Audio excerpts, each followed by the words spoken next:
রাত পোহালে পশ্চিমবঙ্গের রাজ্য বিধানসভা নির্বাচন। বৃহস্পতিবার 23 এপ্রিল প্রথম দফায় 16টি জেলার 152টি আসনে ভোট গ্রহণ হবে। দ্বিতীয় দফায় 29 এপ্রিল বাকি 8 জেলার 142টি আসনে ভোট হবে।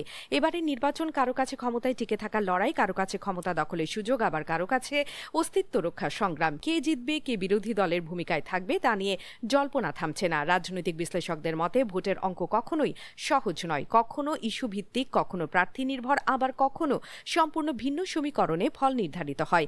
পশ্চিমবঙ্গের এই নির্বাচনী সমীকরণে কয়েকজন রাজনৈতিক ব্যক্তিত্ব গুরুত্বপূর্ণ ভূমিকা রাখছেন। কেউ প্রতিদ্বন্দ্বিতা করছেন, কেউ করছেন না, এমনকি কেউ কেউ রাজ্যের বাসিন্দাও নন, তবুও তারা নির্বাচনে প্রভাব ফেলছেন। এই প্রভাবশালী ব্যক্তিদের তালিকার শীর্ষে রয়েছেন তৃণমূল কংগ্রেসের সর্বোচ্চ নেত্রী মমতা বন্দ্যোপাধ্যায়। তাকে প্রায়ই বলতে শোনা যায় রাজ্যের 294টি আসনেই তিনি নিজেই প্রার্থী।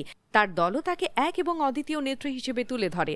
4 দশকেরও বেশি সময় ধরে সংসদীয় রাজনীতিতে সক্রিয় মমতা 2011 সালে 34 বছরের বাম শাসনের অবসান ঘটিয়ে প্রথম নারী মুখ্যমন্ত্রী হন এবং তখন থেকেই টানা ক্ষমতায় আছেন।